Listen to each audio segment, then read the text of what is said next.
What's up with y'all, man? It's your boy Chris, man, and I don't really like RPG games that much. Alright, let me bring it back.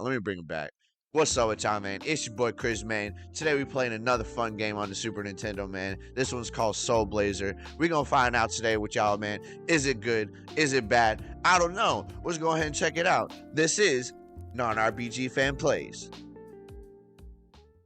Alright guys, so here's a story of Soul Blazer. So there exists this king that rules over the land, the empire, and all that good shit, right? Well, he's looking to make a little bit more money. So what he ends up doing is he ends up reaching out to this genius ass like doctor and shit, right? And this doctor ends up making this device that's able to summon this dark ruler of the underworld named Death Toll. So the king reaches out to Death Toll and they end up talking and they end up closing this weird ass deal. What the deal is for every living creature that is brought to Death Toll by the king will receive 1 gold piece. 1 living creature, 1 gold piece. So your job is to pretty much restore life and fix the damage that was done by the king, right? It's not that convoluted of a story. At least I know what's going on.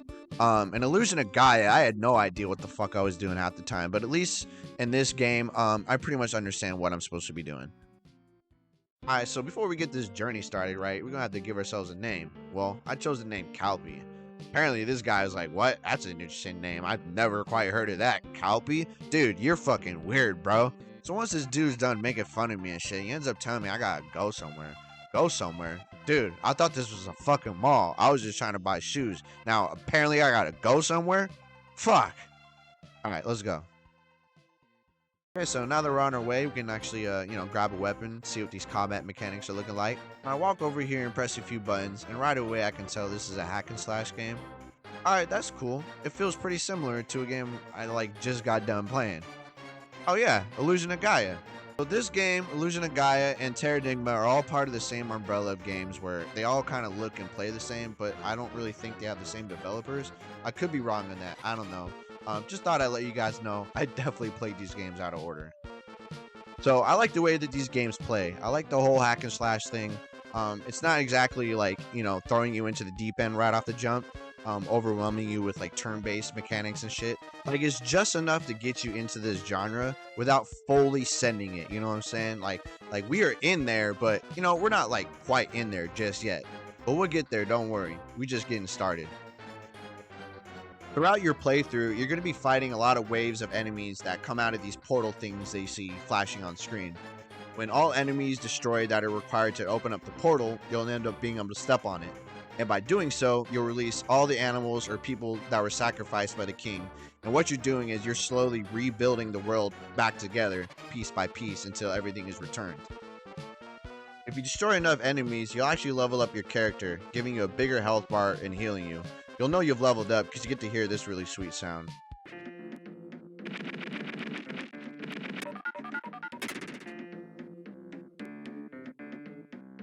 Throughout the world, you'll find treasure chests containing items such as weapons, armor, and medicinal herbs. These are really beneficial as the enemies do get more difficult as you get further within the game. I want to say the enemies are cheap or unfair or anything like that. This little fucking knight across the waterbed right here you see hitting me, yeah, that guy was a piece of crap. But other than that, these enemies are usually pretty easy to deal with. There's definitely times where you're going to be rolling through a dungeon or some shit, and maybe you're really hoping for a chest to come out with some healing herb, or maybe you're just looking to level up. That'll definitely happen. But for the most part, you'll be able to deal with these guys pretty well. There's definitely a lot of exploits in the game too. If you time it correctly and they're coming out of the spawn point, you can hit them at an angle where you're not even going to take damage. As I mentioned earlier, you're going to be making your way throughout the levels and releasing animals and people back into the world. There were definitely some times where I had to do a little bit of backtracking just because I didn't clear an area all the way and didn't find who I need. But the areas aren't really too big, so with a little bit of walking and looking around, you should be able to find everyone. Some NPCs are more significant than others, as release of them will allow you to approach them and use an ability of theirs that they might have. When you complete a level, a blue fairy lady is going to appear and give you experience points. You can use her to transport throughout the world by selecting the move option, making this real clutch for when you're having to backtrack. She also acts as a save point, so this is where you're going to be recording your progress. Now we can talk about the music in this game. I definitely think it's better than Illusion of Gaia soundtrack, which might be a hot take, but I wouldn't say it's amazing either. Sure, the music fits with the game and it doesn't feel all too out of place, but I couldn't see myself listening to these songs outside of playing the game. And yeah, I do listen to video game music. I'm definitely on some nerd shit, bro. There's definitely some cool tracks I've set aside to check out. You know, we got this pretty cool evil type beat thing going on with this one.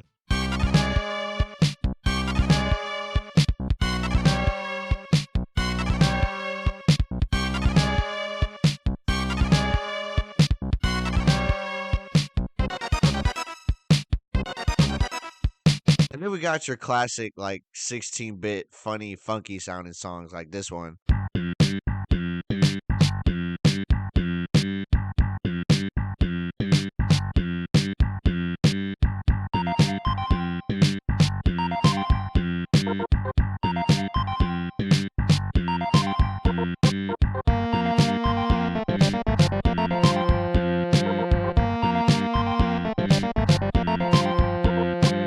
But no song in the game compares to this last one here.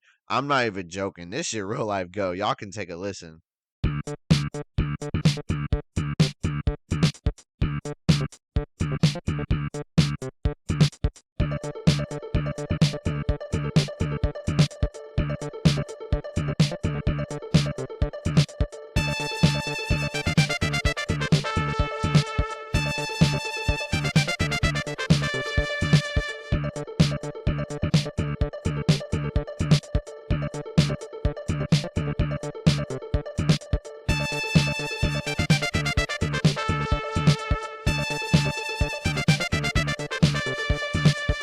And lastly, we can look at our bosses that we fight throughout the game.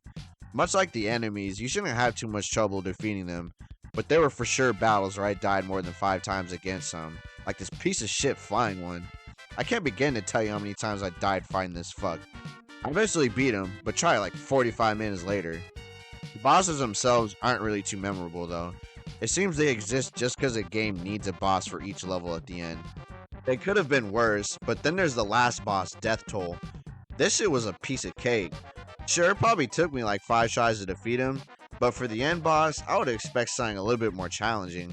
He definitely looks and feels like the main boss, but yeah, it wasn't really all that hard to beat him. Shit, today we looked at Soul Blazer. It was a fun game. I don't really see myself going back to it, but in no way is that me trying to tell you to not play it. I do recommend you guys play this one. If you guys want a really short, quick RPG fix, this is the way to go. I was done and out with this game in about 7 days, and I enjoyed my time playing it. So again, I recommend you guys check it out. So that's going to do it though, man. It's your boy Chris, man. Thank you to everybody that's stopping by. We look forward to seeing you next time, and we're going to play more games around here. It's your boy Chris, man, and I'm out this shit. Peace. What's up, everybody? Chris Main here. I just want to say thank you so much to everybody that stops by and watches my videos. If you're interested in seeing more content, please consider liking, commenting, and subscribing. Not only does this help with the growth of this channel, but I also get to talk to everybody and hear what games you enjoy and would want me to play next. A YouTube channel is nothing without support. So again, I say thank you, and I appreciate each and every one of you all. That's going to do it for me on this side. Until then, I'll be seeing you guys later. Have a good one. Chris Main out.